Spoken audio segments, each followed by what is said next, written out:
और यहाँ को बताएं कि तहरीक-ए-इंसाफ के हिमायत याफ्ता 4 अरकान कौमी असम्बली की नून लीग में शमूलियत। PTI ने मुनहरिफ अरकान के खिलाफ स्पीकर को रेफरेंस भेजने का फैसला कर लिया है। अहम तरीन खबर आपको दे रहे हैं। तहरीक-ए-इंसाफ के हिमायत याफ्ता 4 अरकान की कौमी असम्बली में नून लीग में शमूलियत के बाद PTI ने मुनहरिफ अरकान असम्बली के खिलाफ स्पीकर को रेफरेंस भिजवाने का फैसला कर लिया। 26वीं आईनी तरमीम के मौके पर अरकान ने PTI की पॉलिसी से इख्तिलाफ किया था। जियो न्यूज़ के नुमाइंदे हैदर शिराजी हमारे साथ मौजूद हैं। जी हैदर।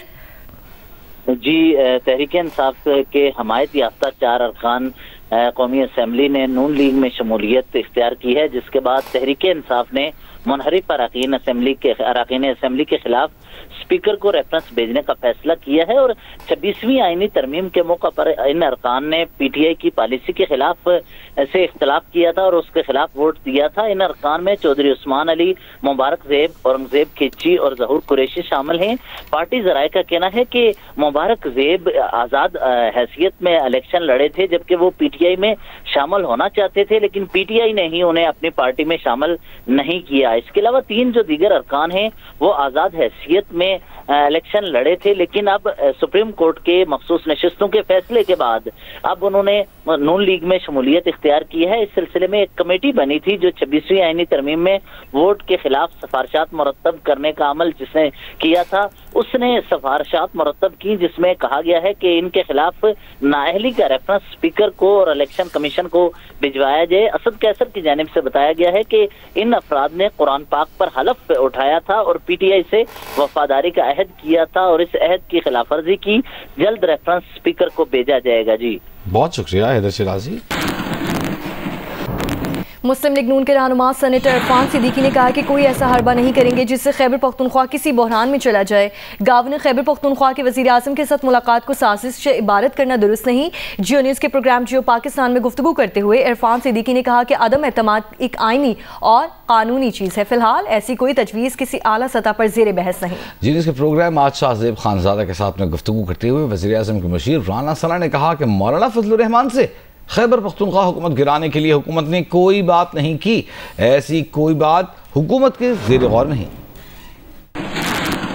अदम एतमाद हुकूमत के कोई पेश नज़र नहीं है। मेरी परसों भी वज़ीर आज़म से मुलाकात हुई है, किसी मरहले में ये ऑप्शन कोई डिस्कस नहीं हुआ। 1% ये मान लिया जाए कि ये अदम एतमाद की कोशिश है, तो अदम एतमाद जो है क्या वो आईन इजाजत नहीं देता? क्या खुद खान साहब अदम एतमाद की नजर नहीं होंगे? और ये सारा फसाद जिससे वो दो चार हैं आज, वो इसलिए है कि अदम एतमाद की तहरीक को उन्होंने आईनी तरीके से सामना नहीं किया। मौलाना तक जहाँ तक मेरी मालूमात हैं इस तरह के इशारे जरूर पहुंचे होंगे कहीं ना कहीं से, और वो इशारे जो हैं वो जरूरी नहीं है कि हुकूमत के इमा पे या हुकूमत के मशवरे से हों। मुमकिन है कि जो लोकल लीडर्स हैं उन्होंने कोई ऐसी बात की हो।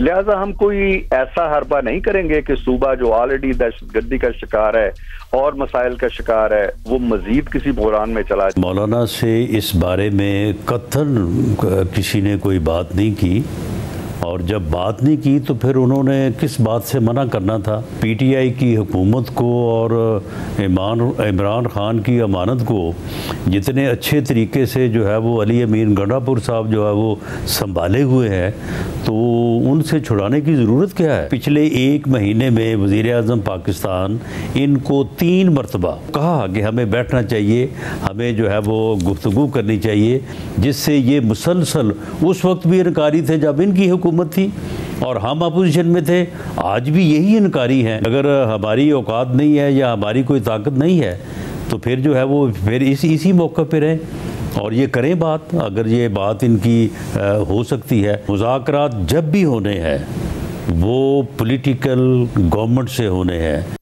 गवर्नर खैबर पख्तूनख्वा फैसल करीम कुंजी ने कहा है कि वज़ीर आज़म के साथ मखसूस नशस्तों से मुताल्लिक़ सूरत हाल पर गुफ्तगू हुई है। PTI हुकूमत के खिलाफ हमें साजिश की ज़रूरत नहीं, ये अपने लिए खुद ही काफ़ी हैं। उन्होंने कहा कि KP ऑपोजिशन देखेगी कि जब नंबर्स पूरे होंगे तो अदम एतमाद की तहरीक लाई जाएगी। KP में JUI ऑपोजिशन का हिस्सा है, इनसे बातचीत होती रहती है। देखें, चाहे वो वफाक हो चाहे सूबे हों, जिसमें भी अपोजिशन के पास अगर एक मेंबर भी ज्यादा हो जाएगा तो अदम एतमाद उनका जमहूरी हक बनता है और हमें साजिश करने की जरूरत नहीं है, खुद ही काफी है साजिश करने के लिए।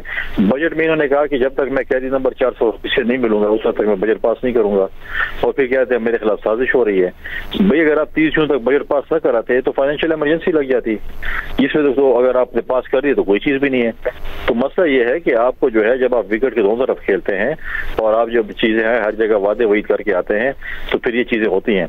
लिहाजा जब अगर अपोजिशन देखेगी अब अगर उनके पास जिस मेंबर पूरे होंगे तो एतमाद की तहरीक लेके आएंगे, बाकी कोई साजिश नहीं है, साजिश के लिए खुद ही काफी है लोग। पॉलिटिक्स में कोई आखिर नहीं होता, जब पीटीआई और जीओआई बैठ सकती है तो पाकिस्तान की हर हुकूमत बैठ सकती है। हम तो पॉलिटिकल लोग हमारे के साथ बातचीत करते रहते हैं, हमारे साथ बहुत से ऐसे लोग भी शायद हो सकते हैं जो हुक्मरान जमात में हो और वो हमारे साथ राब्ते में हो। वज़ीर आला खैबर पख्तूनख्वा अली अमीन गंडापुर ने कहा है कि गवर्नर खैबर पख्तूनख्वा की उनकी हुकूमत गिराने की हैसियत नहीं, गवर्नर केपी काउंसिल की सीट भी जीत नहीं सकते।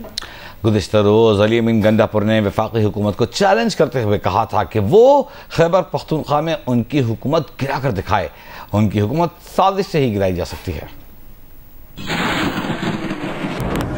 मैं खुला चैलेंज दे रहा हूं आपको कि अगर तुम लोगों ने सियासी तौर पर इमरान खान की अमानत मुझसे गिरवा ली या आपने इस हुकूमत को टबल करके दिखा दिया तो मैं सियासत छोड़ दूंगा। आपकी ताकत को चैलेंज है, आपकी फुरनियत को चैलेंज है कि आप ये हुकूमत टबल करके दिखाओ। आप ये नहीं कर सकते क्योंकि आपकी इतनी औकात नहीं है, आप सिर्फ साजिश और गैर नहीं काम कर सकते हो।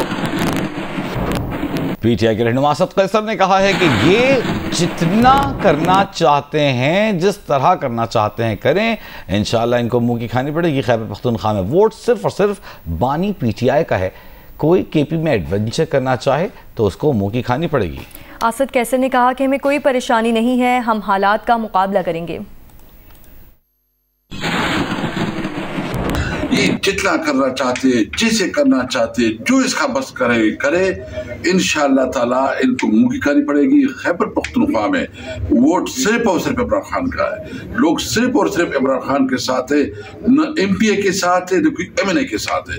अगर कोई आगे पीछे कोई सोचेगा भी नहीं, कोई करेगा भी नहीं, अगर कोई एडवेंचर करना चाहते हैं तो उसको मुंह की खानी पड़ेगी। हमें कोई परेशानी नहीं है, हम इंशाअल्लाह हालात का मुकाबला करेंगे।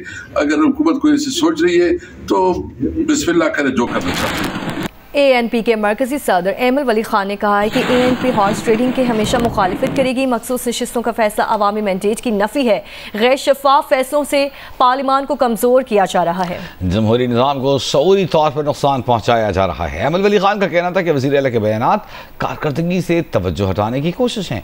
आली अमीन को वज़ीर आला बनाने वाले अब भी उनसे मुतमईन हैं, ताकतवर हल्के हुकूमत गिराने के हक में नहीं, हर गैर जमहूरी इक़दाम की डट कर मुखालफत करेंगे। दूसरी जानिब ANP के मरकजी तर्जुमान इंजीनियर एहसानुल्लाह खान ने कहा है कि केपी हुकूमत गिराने की किसी भी अमल में ANP शरीक नहीं होगी। ANP किसी हॉर्स ट्रेडिंग का हिस्सा नहीं बनेगी। कुछ जमातों की ख्वाहिश है कि केपी में अपोजिशन की मुश्तरका हुकूमत आए। मरकजी तर्जुमान का मजीद कहना था कि गुज़िश्ता रोज़ अमल वली और वज़ीर आज़म शहबाज शरीफ की मुलाकात हुई। मुलाकात में केपी हुकूमत गिराने से मुताल्लिक़ कोई बात नहीं हुई। सिंध के सीनियर वजीर शर्जील इनाम मेमन का कहना है कि अली अमीन गंडापुर या पीटीआई को अपोजिशन की जरूरत नहीं, वो खुद अपनी अपोजिशन है। उनको किसी से कोई खतरा नहीं। कहा बानी पीटीआई आज अपनी पार्टी की वजह से जेल में मौजूद हैं, सब ने 1.5 इंच की मस्जिद बनाई हुई है। कहा अपनी जिम्मेदारी छोड़कर इस्लामाबाद पर धावा बोलने की बात करते हैं। अली अहमद गंडापुर को या पीटीआई को अपोजिशन की जरूरत नहीं है, वो खुद अपनी अपोजिशन खुद है। अगर आज भी पीटीआई के बानी जेल में है तो वो उस पीटीआई की वजह से ही जेल पर है, पीटीआई की सियासत की वजह से ही जेल में है। जो इन्होंने अपने सबने 1.5 इंच की मस्जिद बनाई और जो इन्होंने अपनी एक पॉलिटिक्स की हुई है वो खुद अपने दुश्मन है। केपीके की हालत आपको सबको पता है, जिस तरीके से लॉ एंड ऑर्डर की बदतरीन सूरत हाल है। वहाँ के चीफ मिनिस्टर साहब कहते हैं कि जी मैं जो है वो बंदूक और हथियार लेके मैं डरता नहीं हूँ, मैं इस्लामाबाद पे हमला करूँगा। वो भाई तुम्हारे अपने सूबे में वहाँ पे लोग जो हैं वो मर रहे हैं, दहशतगर्दी का शिकार हो रहे हैं, आप उनसे लड़ो। आप हुकूमत हो, आप चीफ मिनिस्टर हो, लॉ एंड ऑर्डर की जिम्मेदारी आपकी है। आप वो छोड़ के आप बोलते हो आप इस्लामाबाद में जाकर अटैक करोगे, तो ये वो खुद अपने दुश्मन है। इस वक्त वहाँ पे आप खैबर पख्तूनख्वा के लोगों से पूछो उनका असर क्या है। रहनुमा तहरीक इंसाफ असद कैसर की सऊदी सफ़ीर नवाफ बिन सईद अल मालकी से मुलाकात हुई है। अलामी में कहा गया कि मुलाकात में 2 तरफ़ा ताल्लुकात, खित्ते की मजमूई सूरत हाल और बाहमी दिलचस्पी के उमूर पर तबादला ख्याल किया। असद कैसर का कहना है कि सऊदी अरब के साथ अपने देरीना बरादराना ताल्लुकात को पाकिस्तान कदर की निगाह से देखता है। पाकिस्तान सऊदी अरब के साथ ताल्लुकात को मजीद मुस्तहकम बनाने का ख्वाह है। सऊदी अरब की तेज रफ्तार तरक्की शहजादा मोहम्मद बिन सलमान की मुअस्सर क़यादत का मुंह बोलता सबूत है। सऊदी सफीर ने कहा कि सऊदी अरब में मुकीम पाकिस्तानी तामीर और तरक्की में अहम किरदार अदा कर रहे हैं, पाकिस्तान को अपना दूसरा घर समझते हैं। पाकिस्तानी खुसूसन खैबर पख्तूनख्वा के अवाम और कबाइल की मोहब्बत खुलूस को हमेशा याद रखा जाएगा। सऊदी अरब पाकिस्तान को एक मुस्तहकम, खुशहाल और तरक्की याफ्ता मुल्क देखने का ख्वाह है। 9 मई जलाओ घिराओ तोड़ फोड़ केस में पीटीआई कारकुनान को अपील में रिलीफ मिल गया है। इस्लामाबाद हाई कोर्ट ने पीटीआई के 4 कारकुनान को बरी करते हुए रिहाई का हुक्म दे दिया है। तफसीलात जानेंगे, अरफा फिरोज सकी हमारे साथ मौजूद हैं। अरफा बताइएगा, दरखास्त क्या थी, किसके रूबरू लगी और क्या फैसला आया? लेकिन इस्लामाबाद हाई कोर्ट में ये 9 मई का जलाओ घिराओ केस था और इसमें इंसदाद दहशतगर्दी अदालत इस्लामाबाद के जज ताहिर अब्बास सिप्ता हैं, उन्होंने 4 जो पीटीआई के कारकुनान थे जिनका नाम सुहेल, अकरम, शाहजेब और मीरा खान था, उनको 10-10 साल जो वो कैद की सजा सुनाई थी। 30 मई को ये कैद की सजा सुनाई थी। इस पर अपील दायर की थी और आज इस पर जो वो दलाइल हुए हैं जस्टिस आजम खान और जस्टिस खादिम सुमरो के जो डिवीजनल बेंच है उसके सामने दलाइल दिए गए। पीटीआई की जानिब से वकील बाबर रवान, सरदार मसूर और जो आमना अली है अदालत में वो आज पेश हुए थे। समाअत में जो है वो दरख्वास्त गुजार जो वकील थे उन्होंने कहा कि प्रोसिक्यूशन के 9 गवाहान में से सिर्फ एक गवाह जो है वो एएसआई मोहम्मद शरीफ ने शनाख्त किया था। इल्जाम लगाया गया था कि फायरिंग की गई मगर कोई भी जख्मी इसमें नहीं हुआ। जुर्म की सजा जरूर दे मगर निजाम को मिजाज जो है वो ना बनाया जाए। जैसे खादिम हुसैन सुमरो ने कहा कि प्रोसिक्यूशन के पास कोई शवाहिद है तो वो जरूर बताएं, लेकिन जो प्रोसिक्यूटर थे उन्होंने कहा कि हमें कुछ वक्त दें, शवाहिद मौजूद बिल्कुल है, हम अदालत के सामने रखना चाहते हैं कि हमें जो है वो कुछ वक्त दिया जाए। इससे बड़ी दहशतगर्दी क्या हो सकती है कि एक पुलिस स्टेशन पर जो है वो बाकायदा तौर पर जो वो हमला किया गया था। तो इस्लामाबाद हाई कोर्ट से इस पे रिमार्क्स दिए गए, वक्त लेना है तो केस के शुरू में ही बता देते। अब तमाम दलाल जो है वो हो चुके हैं, किसी की एमएलसी नहीं, कोई जख्मी जो है वो मौजूद नहीं। प्रोसिक्यूशन मुल्ज़मान की जाए वक़ुआ पर मौजूदगी जो है वो साबित नहीं कर पाई। गवाहान ने अदालत में दिए गए बयान में नहीं कहा कि मुल्ज़मान जाए वक़ुआ पर मौजूद थे। अब क्या अदालत जो है वो शनाख्त पड़े की बुनियाद पर सजा इस पर जो वो देगी, तो इसके बाद दलाइल मुकम्मल होने के बाद 4 करक में बारिश के बायस बरसाती नाले में बह जाने वाले बच्चे की लाश निकाल ली गई है। रेस्क्यू हुकाम का कहना है कि बच्चे की लाश 15 किलोमीटर दूर दरगई बांदा में बरसाती नाले से मिली है। करक में बारिश के बायस बरसाती नाले में बह जाने वाले बच्चे की लाश निकाल ली गई है। आगे बढ़ते हुए आपको बताएं कि अमेरिका चीन तिजारती जंग में बीजिंग की कामयाबी। अमेरिकी मीडिया के मुताबिक अमेरिका और चीन ने अहम टेक्नोलॉजीज पर एक दूसरे पर आयद पाबंदियां नरम करना शुरू कर दी हैं। ट्रंप इंतजामिया ने चिप डिजाइन सॉफ्टवेयर की चीन में फरोख्त पर आयद पाबंदी बरामदी लाइसेंस की शर्त खत्म कर दी है। Pakistan women blind cricket team की मुमकिन खिलाड़ियों का ट्रेनिंग कैंप कल से मीरपुर आज़ाद कश्मीर में शुरू होगा। कैंप के दौरान पहले विमेन्स ब्लाइंड वर्ल्ड कप के लिए टीम का इंतखाब किया जाएगा। Pakistan women blind cricket team की मुमकिन 36 खिलाड़ियों का कैंप मीरपुर आजाद कश्मीर में शुरू हो गया। 13 जुलाई को मेगा इवेंट के लिए 20 खिलाड़ियों को शॉर्टलिस्ट किया जाएगा। Women's blind cricket world cup hybrid model पर भारत और नेपाल में होगा। पाकिस्तान टीम अपने मैचेस नेपाल में खेलेगी। इवेंट में पाकिस्तान, भारत, नेपाल, इंग्लैंड, ऑस्ट्रेलिया और अमेरिका की टीमें शरीक होंगी। सदर world blind cricket council Syed Sultan Shah का कहना है कि भारत की मेंस ब्लाइंड टीम को पाकिस्तान ने न भेजने के बाद इवेंट को हाइब्रिड मॉडल पर कराने का फैसला हुआ। बतौर मेजबान अखराजात भारत ने बर्दाश्त करना है। इवेंट का एक सेमीफाइनल नेपाल में होगा। पाकिस्तान के फाइनल में पहुंचने में फाइनल भी नेपाल में ही खेला जाएगा।